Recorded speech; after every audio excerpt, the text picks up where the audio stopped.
श्री संत एकनाथ महाराज यांच्या चरण सानिध्यामध्ये आपण सर्वजण मिळून महान ग्रंथराज ज्ञानेश्वरीच्या 18व्या अध्यायाच्या 191 ओवीचा आपण विचार करतो आहे।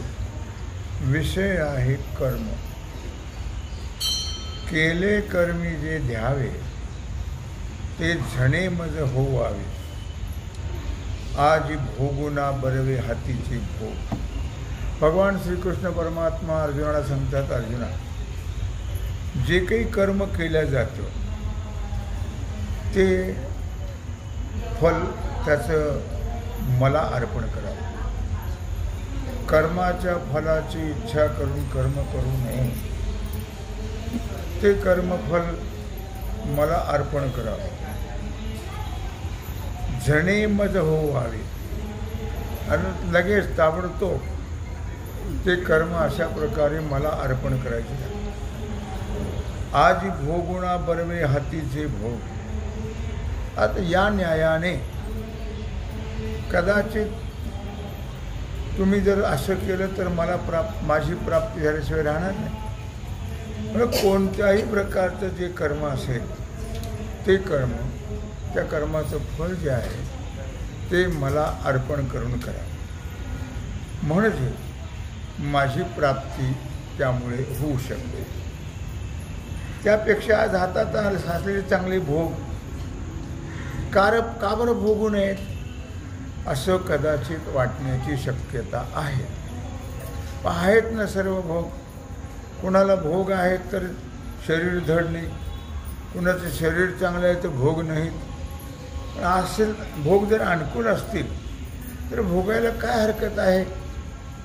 ऐसा शरीराची या क्लेशा, भेणे कर्मे विरेशा, सांडी तो परियेसा राजसत्या। मग अशा पद्धतीनं जर आपण आहेत भोग आहेत, मग ते का बरं भोगू नयेत? नको, मग भगवान सांगतात जर त्याग करू आपण। म्हणून कोण आहे ते खाली? संगीताचं डोकं फिरलं काय? आकलीचा काही पत्ता आहे का नाही?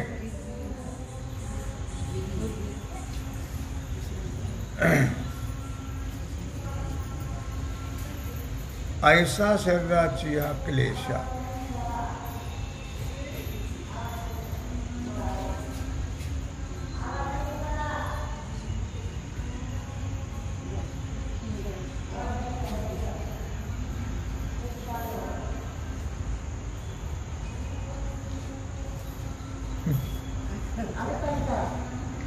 कोण आहे खाली?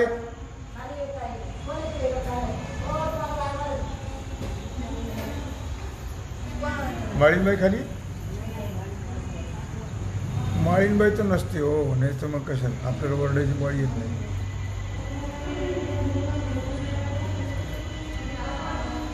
म्हणून भगवान सांगता आहेत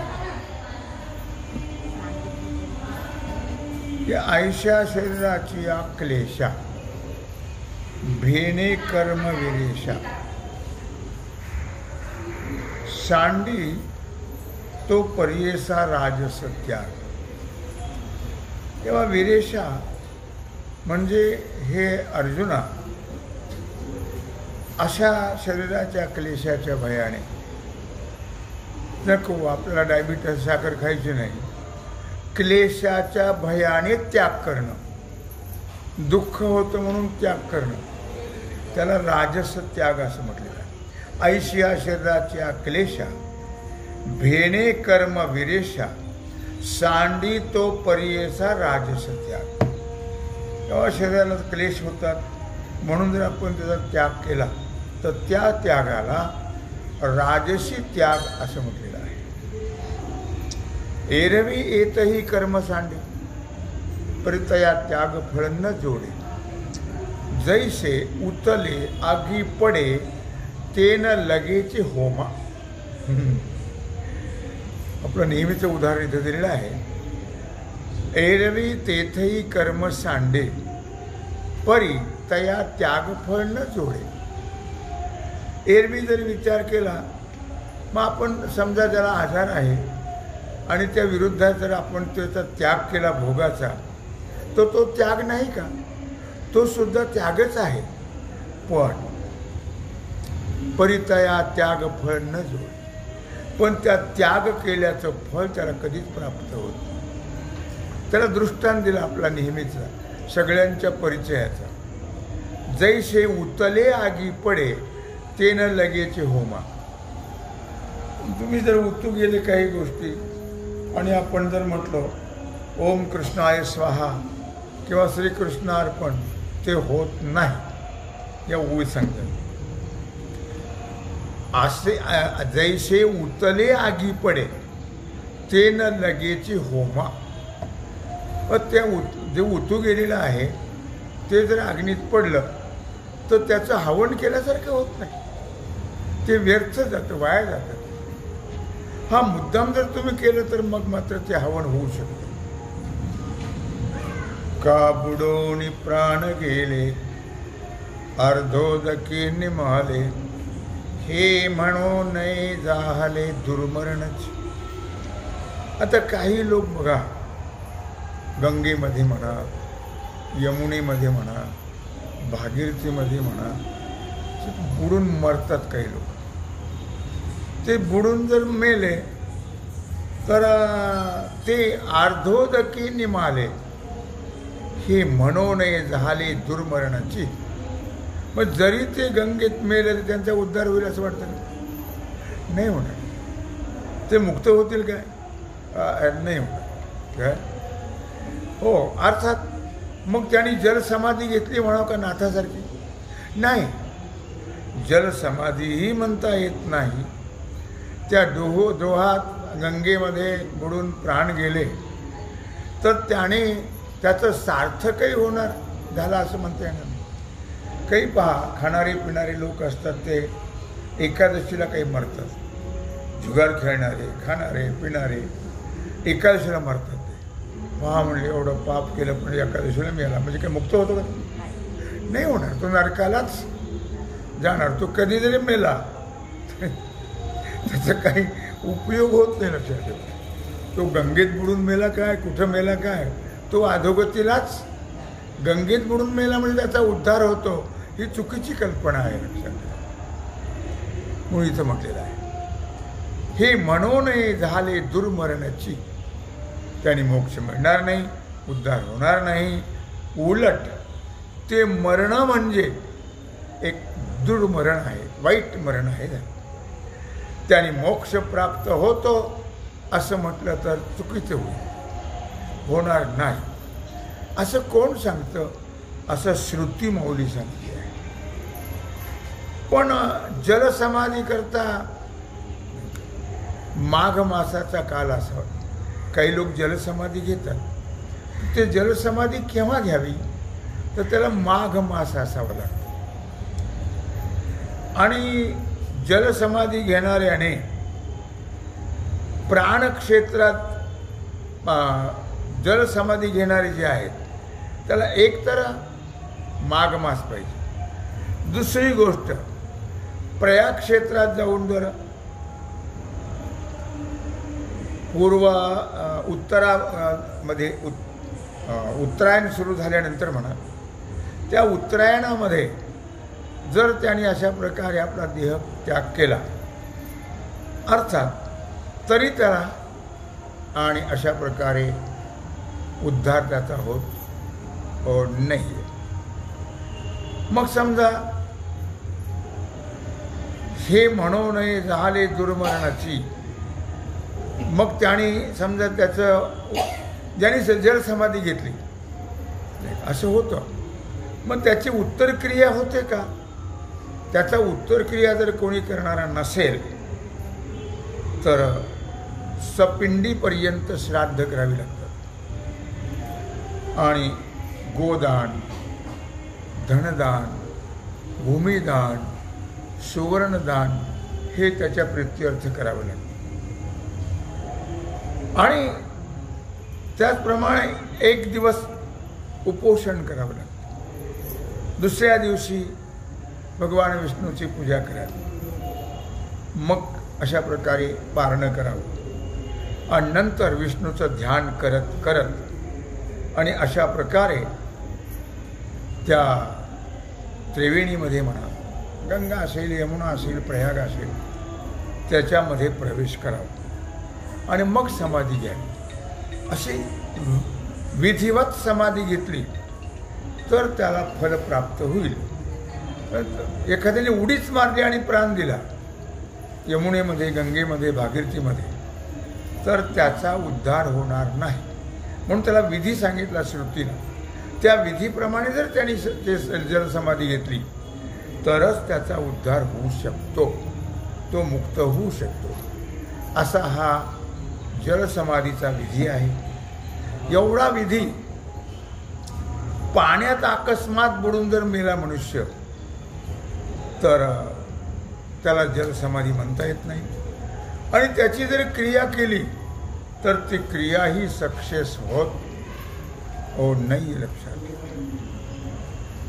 तैसे देहाचे लोभे, जेणे कर्मा पाणी शुभे, तेणे साच न लभे त्यागाचे. कर्मत्याग, कर्मफलाचा त्याग किंवा त्यागाचाही विचार भगवान अर्जुनाला सांगत आहे. तैसे देहाचे लोभे, जेणे कर्मा पाणी शुभे, तेणे साच न लभे त्यागाचे फळ. त्याप्रमाणे देहाला कष्ट होतात.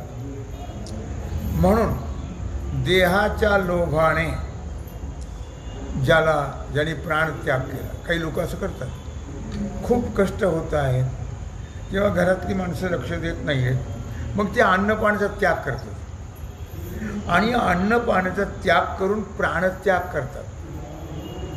ते योग्य आहे का?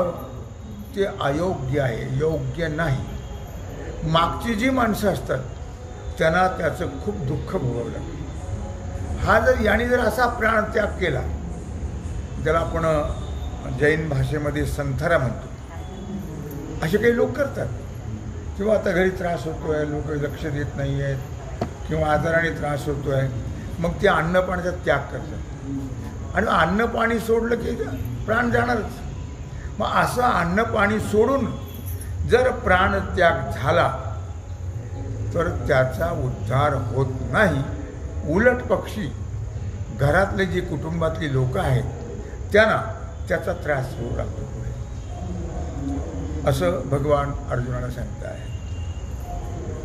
किंबहुना अपुले, जे ज्ञान होय उदया आले, ते नक्षत्रा ते पाहले, गिळी दैसे. किंबहुना अपुले, भगवान म्हणतात अर्जुना फार काय सांगू तुला. जे ज्ञान होय उदया आले, जर समजा आपल्या ठिकाणी आत्मज्ञान झालं, कारण मनुष्य देह हा केवळ आत्मज्ञान म्हणजे परमात्म्याची प्राप्ती करून घेण्याकरताच भगवंतानी हा देह दिला आहे. मग आपल्याला जर समजा प्रयत्नाने, अभ्यासाने जर आत्मज्ञान झालं, प्राप्त झाले म्हणा, किंवा इथं उदयाला आला असं म्हटलेलं आहे. किंबहुना आपुले, जे ज्ञान होय उदया आले. जर समजा आपल्याला आपल्या अभ्यासाने म्हणा किंवा सहज प्रारब्धाने तर बहुतेक आत्मज्ञान होत नाही, त्याच्याकरता अभ्यास हे समर्थ होशी, मत्कर्म परमो भव, मदर्थमपि कर्माणि कुर्वन् सिद्धिं अवाप्स्यसि. भगवान 12व्या अध्यायात अर्जुनाला सांगतात की बाबा याच्याकरता अभ्यास. विषकी आहारी पडे, समुद्री पायवाट जोडे, एकी वाघ ब्रह्म थोकडे, अभ्यासी केले. विषकी आहारी पडे, विष जर पचवायचा असेल तर त्याच्याकरता अगोदर अभ्यास करावा लागेल. अभ्यास करून करून करून ते विष पचल्या जाते. साधुनी बचना खाती तोळा तोळा, इतरा ते डोळांना देख. मग त्यांचा तो अभ्यास आहे, त्या अभ्यासाने विषही पचल्या जातात. समुद्री पाय वाट जोडे, अभ्यासाचे तर समुद्रावरूनही पायी चालत जातात. नाही का आगरकर, कोण काय त्यांचं नाव? आगरकरच ना? काय नाव त्यांचं? सावरकर. तर सावरकर सुद्धा नाही का अभ्यास आहे त्यांचा म्हणून होता, म्हणून ते काही किलोमीटर काही मैल समुद्र तरून गेले, म्हणजे पोहून गेले. अभ्यास होता म्हणून काय म्हणून म्हटलं किंवा विषकी आहारी पडे समुद्री पाय वाट जोडे एकी वाग्ब्रह्म थोकडे. ब्रह्मज्ञान किंवा आत्मज्ञान ज्याला म्हणतो आपण ते अभ्यासही केले. अभ्यासाशिवाय काहीच होत नाही. लक्षात ठेवा, कुठल्याही गोष्टीचा अभ्यास केला. आपण म्हणतो अंतकालीचे मामेव स्मरण मुक्त्वा कलेवरम. अंतकाळाच्या वेळेला आपल्या मुखात देवाचं नाव आलं पाहिजे, म्हणजे जन्माला आल्याचं सार्थक होईल, मोक्ष मिळेल, भगवतपद प्राप्त होईल. पण त्याच्याकरता जन्मभर अभ्यास करावा लागतो, तरच ते शेवटी मुखात येतं, तरच आपण परीक्षेत पास होऊ शकतो. म्हणून म्हटलं या ठिकाणी की किंबहुना आपुले जे ज्ञान होय उदया आले ते नक्षत्राती पाहाले गिळी जैशी. तेव्हा आत्मज्ञान प्राप्त होण्याकरता अभ्यास आहे आणि ते नक्षत्राते पाहाले गिळी जैशी. तेव्हा प्रातःकाळ असा अंधकारासह सकाळ झाली की ते आपण उजेडलं म्हणतो त्याला. ते उजेडलेला जो प्रकाश आहे तो अंधारासह चांदण्याला गिळून टाकतो. एकदा प्रकाश पडला सूर्याचा, म्हणजे सूर्य उदयाच्या वेळेला, की मग अंधारही जातो आणि नक्षत्रही दिसत नाही. म्हणजे या दोन्हीलाही तो गिळतो असं त्यांनी म्हटलेलं आहे. म्हणजे याचा अर्थ दोन्हीही नष्ट होतात, तर लोपल्या जातात म्हणा. तैशा सकारण क्रिया हरपती धनंजया तो कर्मत्याग ए जया मोक्ष फळाशी. आणि अशा प्रकारे सकारण कारणासह जर क्रियेचा त्याग केला, कर्मासह जर फलाचा त्याग केला, तरच तो कर्मत्याग मोक्षप्राप्तीला कारणीभूत होऊ शकतो. म्हणजे विधिवत जर केलं तरच त्याने अशा प्रकारे मोक्ष प्राप्त होतो. एरवी तुम्ही काही जरी केलं तरी मोक्ष प्राप्त होणं कदापि शक्य नाही. मोक्ष इतका सोपा नाही आहे. ते साधू संतांनीच म्हणावं, मोक्ष तुमचा देवा दुर्लभ तो तुम्ही ठेव. खूप बऱ्या देवाला म्हणतात, देवा हे तुझं राहू दे मोक्ष, न लगे मुक्ती धनसंपदा, नाही का, संत संग देई सदा. मला धन नको, संपत्ती नको, मोक्ष नको, मोक्ष तुमचा देवा दुर्लभ तो तुम्ही ठेवा. हे त्यांनीच म्हणावं. आपला तो अधिकार नाही आहे. आपण तिथपर्यंत पोहोचत नाही, पोहोचू शकत नाही, पोहोचणारे नाही आहे, म्हणून आपण ते शब्द वापरू शकत नाही. लक्षात ठेवा, आपण बोलू शकत नाही तसं, कारण आपला तेवढा अधिकार पाहिजे ना. त्यांचा अधिकार आहे. त्या अधिकाराप्रमाणे साधू संत महात्मे भगवंताशी बोलत होते आणि भगवान त्यांच्याशी बोलत होते. आमच्या स्वप्नातही येत नाही. बाकीचं येतं सगळं. जे मोबाईलमध्ये पाहत होते ते काय काय पाहत होतो भाग सोडून द्या, पण ते सगळं येतं स्वप्नात. का देव येतो? देव कधी स्वप्नात येत हो नाही आहे. लक्षात ठेवा, त्यांच्या स्वप्नात गेला तो. विठ्ठलपंताच्या स्वप्नात गेला, तो खूप बऱ्याच्या स्वप्नात गेला. मागे शुद्ध दशमी पाहुणी गुरुवार केला अंगीकार. तू का म्हणे सत्यगुरुराय कृपा माझे केली, परी नाही घडली सापडली वाट जाता गंगा स्नान. कुठं पण हे स्वप्नात घडले. मस्तकी तो जाना ठेवला कर. काय पुढं काय म्हटलं? भोजना मागती किलोभर मागायचे की नाही. पडला विसर स्वप्न तुप पाव शेर. काय मागितलं? गाईचं का म्हशीचं? कोणतं का देणं पण द्या. पावशीर तूप याचा अर्थ चित्त द्या म्हटले माझ्याकडे. तुपाचा चित्त माझ्याकडे द्या. भोजना मागती तुप पावशीर, की तू चित्त माझ्याकडे दे काय असं म्हटलेलं आहे. म्हणून म्हटलं या ठिकाणी की मोक्ष जो आहे तो मोक्षाचा त्याग. अहो आम्हाला मोक्ष पाहायला मिळत नाही. मोक्ष मिळणं फार दुर्लभ आहे. आपण काय म्हणू शकतो हे त्यांनी म्हणावं.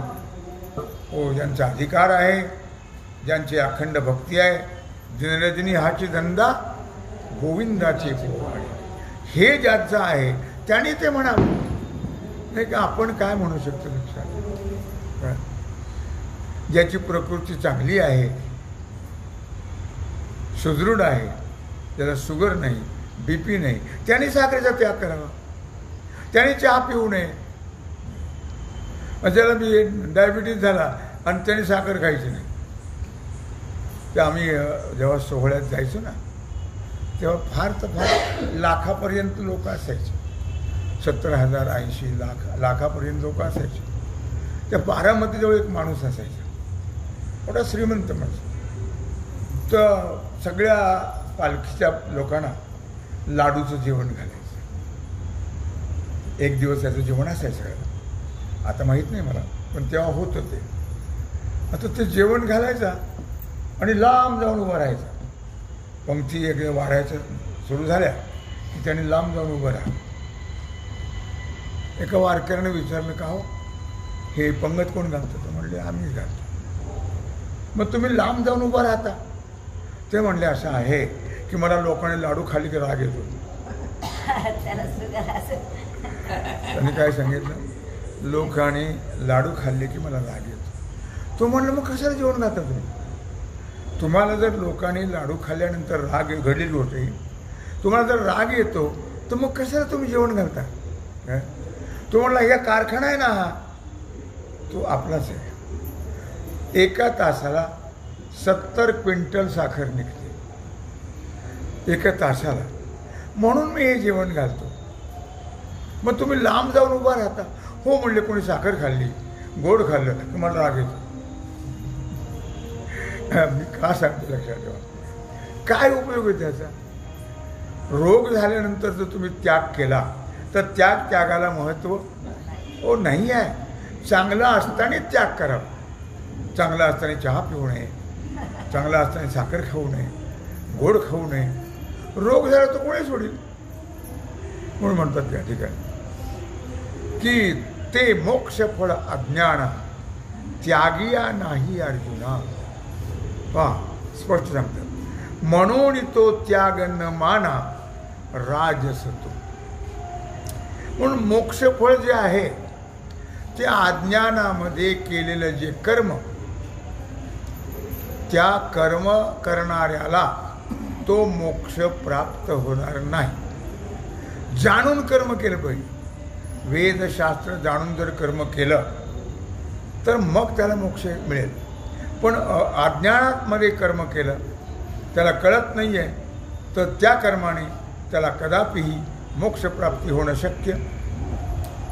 त्यागिया नाही अर्जुना, म्हणून तो त्याग न माना राजसतो.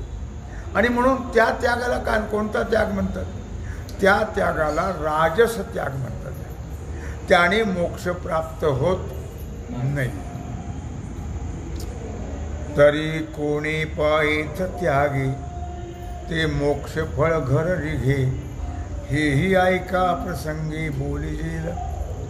मग आता इथपर्यंत त्याने सांगितलं किंवा कर्माचा त्याग केला तर त्याचं फळ मिळत नाही, मोक्ष प्राप्त होत नाही. काय बराचसा भाग अर्जुनाला भगवंताने दृष्टांतासह सांगितलेला आहे. आता काय म्हणतात भगवान, तरी कोणे पायेत त्यागे ते मोक्षफळ घरी. मग कोणत्या त्यागाने मोक्ष मिळेल? कोणता त्याग केला पाहिजे? तुम्ही म्हणता राजस त्यागाने मिळत नाही, तामस त्यागाने मिळत नाही, कुठल्या त्यागाने मिळत नाही. मग कोणत्या त्यागाने मिळेल? हेही ऐके प्रसंगी बोलिजेल. एखाद्या वेळी अर्जुना तू म्हणशील किंवा याने फळ मिळत नाही, मोक्षाचं त्याने मिळत नाही. मग कोणत्या त्यागाने मिळतं? राजस त्यागाने मिळत नाही, तामस त्यागाने मिळत नाही. कोणत्या त्यागाने मिळतं तेही तुला सांगतो. भगवान म्हणतात ऐक. कार्यमित्येव यत्कर्म नियतं क्रियते अर्जुन संगं त्यक्त्वा फलं चैव सत्याग सात्विको मतः. कार्यमित्येव यत्कर्म 18व्या अध्यायातला हा 9वा श्लोक आहे.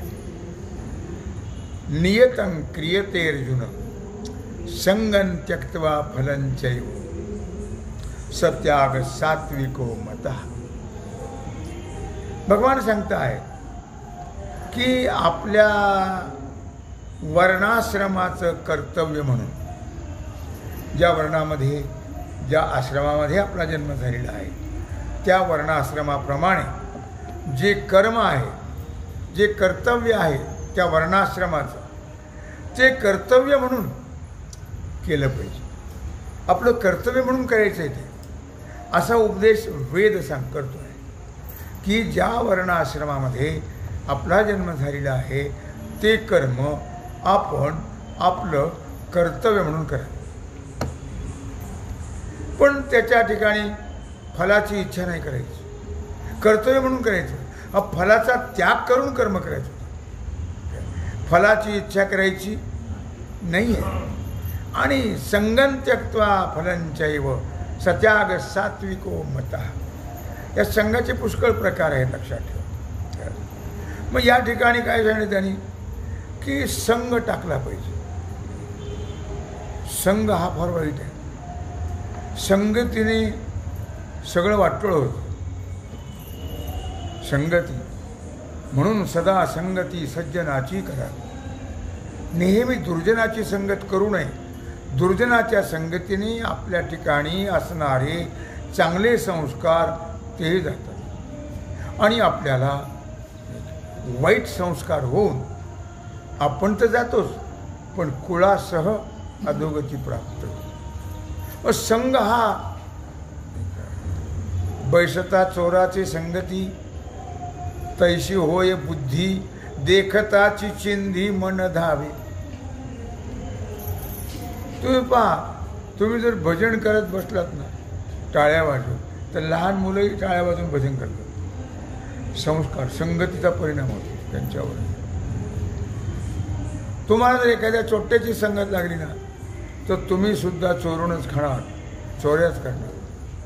तुम्हाला एखाद्या दारुड्याची संगत लागली ना की दारू पिणारच. जशी संगती करावी, संगती संगदोषा. म्हणून संताची संगती मनोमार्ग गती आकळावा श्रीपती येणे पंथे. जर आपला उद्धार भाव वाटत असेल, सद्गती प्राप्त होई वाटत असेल, तर नेहमी वाईटाची संगत कधीच करायची. लक्षात. चांगल्याची संगत करायची. तंबाखू खाणारे, चहा पिणारे, गांजा वडणारे, मांस खाणारे, दारू पिणारे, काय जुगार खेळणारे, कधीही यांची संगत करू नये. लक्षात. त्याच्यामुळे त्या संगतीने आपल्यावर नाही परिणाम होणार. आपण सोडणार नाही कोणती गोष्ट, तुम्हाला सोडून द्या.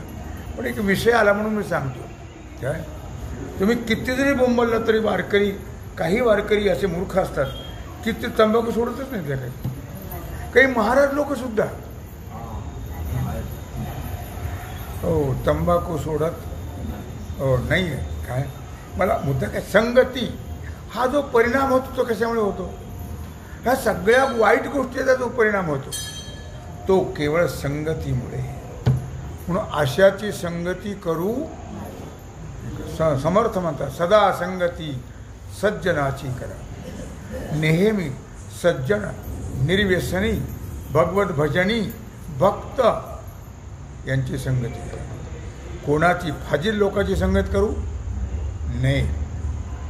म्हणून संगं त्यक्त्वा फलं चैव सत्याग सात्विको मतः. मग अशा प्रकारे कर्तृत्वाचा त्याग करायचा, त्याच्या फलाचा त्याग करायचा. त्याला म्हणतात सात्विक त्याग. राजस सांगितला, तामस सांगितला, आता सात्विक सांगितलं. तेव्हा कर्तृत्वाचाही त्याग करायचा आणि त्या फलाचाही त्याग करायचा. त्याला सात्विक त्याग असं म्हटलेलं आहे. तरी स्वाधिकाराचे नावे जे वाटिया आले स्वभावे, ते आचरे विधी गौरवे शृंगारोनी. तरी स्वाधिकाराचे नावे, आपल्याला साध्या साध्या गोष्टी टाकता येत नाहीत. आपण कसला त्याग करणार हो? साध्या गोष्टी आहेत. आपण व्यसनापासून मुक्त होत, व्यसनाचा त्याग करत हो नाही आहे, मग कसा उद्धार होईल? साध्या गोष्टीचा जर त्याग करू शकत नाही आपण, तर उद्धार होणं शक्य नाही आहे. चहा सोडला पाहिजे, तंबाखू सोडली पाहिजे, तपकीर वड्याची सोडली पाहिजे. काही गोष्टी ज्या आहेत वाईट, त्याचा त्याग करणं गरजेचं. पण ते इतकं आमच्या उरावर बसलेलं आहे, लक्षात ठेवा, की ते आम्ही त्याला सोडत नाही आणि ते आम्हाला सोडत. म्हणजे मी काल का परवा तुम्हाला सांगितलं होतं, परवा की शेवटी त्या पितृपक्षामध्ये अक्षय तृतीयेला हो त्या पुढे त्या मुडद्याजवळ ठेवावं लागतं. त्याला सवय होती म्हणले तंबाखू खायची. काही लोक एवढी बाटलीसुद्धा ठेवतात. एकदा मी एखाद्या घरी गेलो होतो, त्या दिवशी काही निमित्ताने गेलो होतो. म्हणजे बाटलीत काही आत्तर ठेवलं का रे? मला लहान बाटली होती, मला वाटलं असे अत्तर ठेवतात काही लोक, देवाला लावतात असं. अत्तर ठेवलं नाही म्हणले, आमच्या बापाला प्यायची सवय होती. आता मूर्खा, अजूनही त्याला नरकाला घालतो, तू नरकाला जातोस नाही का? दारूची बाटली ठेवतो काय? त्यागाला फार महत्त्व आहे आणि तो सात्विक त्याग. आपल्या ठिकाणी जे दुर्गुण आहेत काय, आपल्याबरोबर दुसऱ्याला तर लागूच नाहीत, पण आपणही त्याचा त्याग करावा आणि दुसऱ्यालाही त्याचा त्याग करायला लावावा, जर आपल्यात ताकद असेल तर. नाही तर त्या व्यसनातच मरून जावं. म्हणून म्हटलं या ठिकाणी तरी स्वाधिकाराचे नावे, ते वाटे आले स्वभावे, ते आचरे विधी गौरवी शृंगारोणी.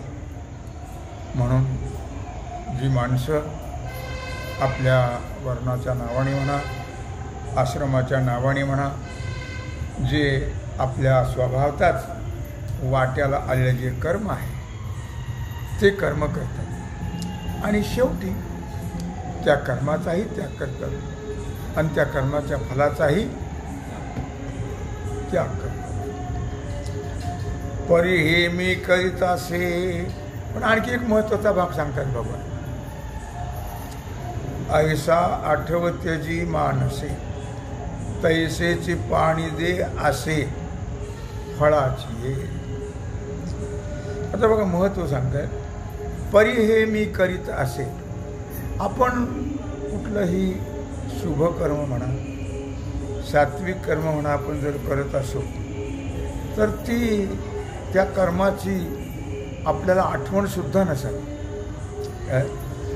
ऐसा आठवत त्याची मानस, की बा आपण इथं काही सत्कर्म केलं, इथं दानधर्म केलेला आहे, अन्नदान केलेलं आहे, नामस्मरण केलेलं आहे, ती आठवणसुद्धा राहता कामा. तीर्थयात्रा आम्ही केलेल्या आहेत. मग सगळ्या दुनियाला सांगायचं, तुम्हाला कल्पना आहे का आम्ही चारिधाम केलं? तुम्हाला कल्पना आहे का आम्ही चारिधाम केलं? सगळं फुकट झालं. काय म्हणते की परी हे मी करीत असे, ऐसा आठवत त्याची मानस. त्याची आठवणसुद्धा नको आहे, त्याचा त्याग करायचा आहे. दौंडी पिटवायची हो नाही, जाहिरातबाजी करायची हो नाही आहे, लोकांना सांगायचं नाही, शहाणपणा धरून चालावं. हे आचरे विधी गौरवे शृंगारोनी. आणि म्हणून हे वेदविधीचं जे आचरण आहे, महत्त्वाचं जे आचरण आहे, त्याचं आचरण अत्यंत शृंगारून करावं, शुभतेनं मंगलतेनं करावं. अविचाराने कोणतीही गोष्ट करू नये असं भगवान अर्जुनाला सांगत आहेत. तेव्हा झालेली सेवा भगवत चरणी समर्पित करून राहिला जो सेवेचा भाग आहे तो आपण उद्या पाहू. कुंडलिक वरदा.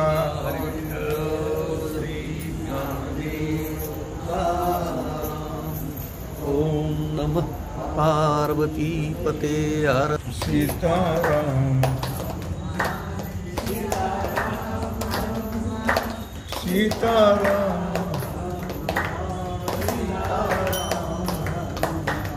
सीताराम हनुमान सीताराम सीताराम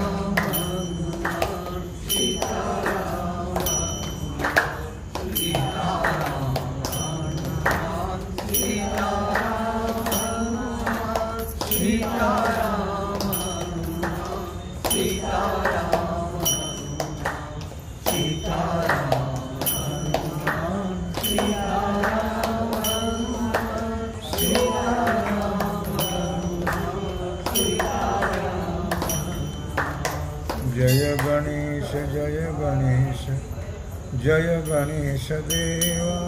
माता ज्याची पार्वती पिता महादेव.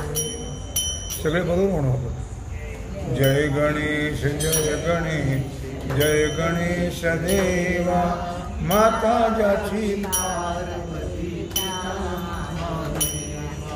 जय गणेश जय गणेश देव.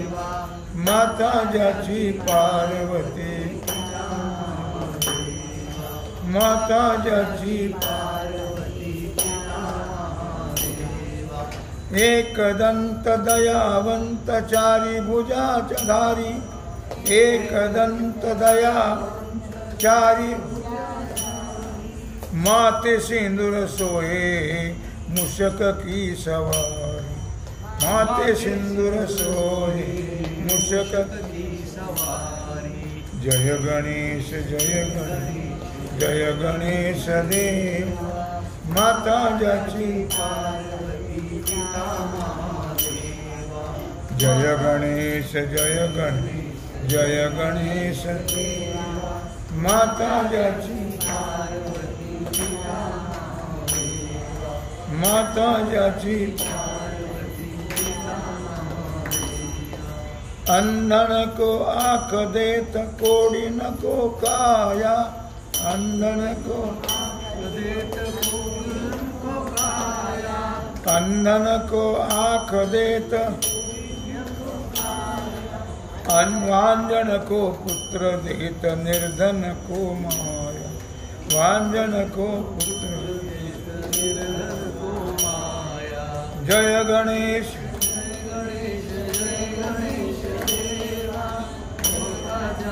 पार्वती पिता महादेवा. माता ज्याची पार्वती पिता महादेवा. हार चढ़े फूल चढ़े और चढ़े मेवा. हार चढ़े फूल चढ़े और चढ़े मेवा. हार चढ़े फूल चढ़े और लड्डू.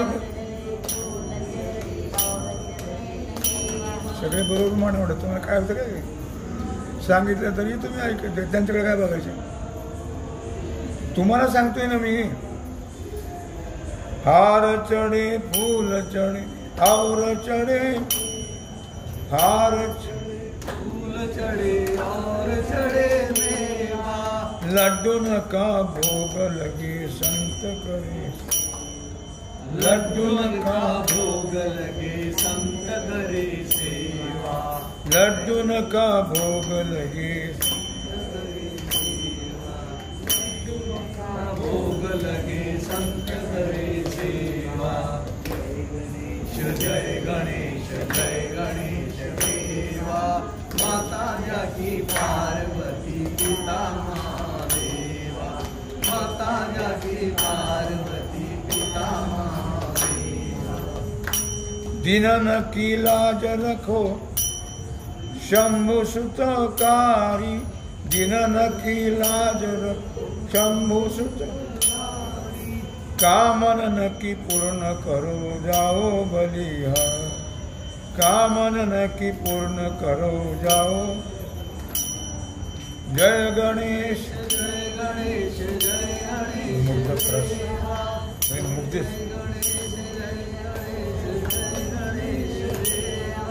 माता जाची पार्वती माता जाची पार्वती पिता सुर श्याम शरण आए सफल करो से सुर श्याम शरण सफल करो से माता पिता माता जाची पार्वती पिता महादेवा जय गणेश जय गणेश जय गणेश देवा जय गणेश जय गणेश जय गणेश देवा माता जाची पार्वती पिता महादेवा माता जाची पार्वती पिता महादेवा जय जय पांडुरंग हरि जय जय पांडुरंग हरि जय जय पांडुरंग हरि जय जय पांडुरंग जय जय पांडुरंग हरि जय जय जय जय पांडुरंग हरि जय जय पांडुरंग हरि जय जय पांडुरंग हरि जय जय पांडुरंग हरि जय जय पांडुरंग हरि जय जय पांडुरंग हरि कुंडली कमरदा श्री ज्ञानदेव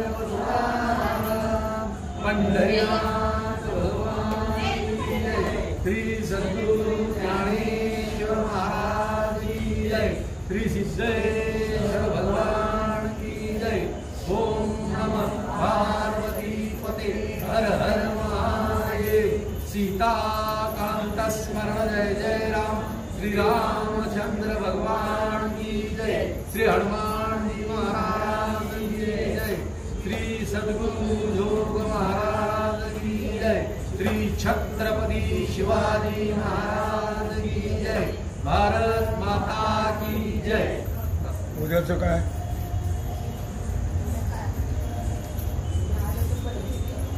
बंद ठेवायचं पुढे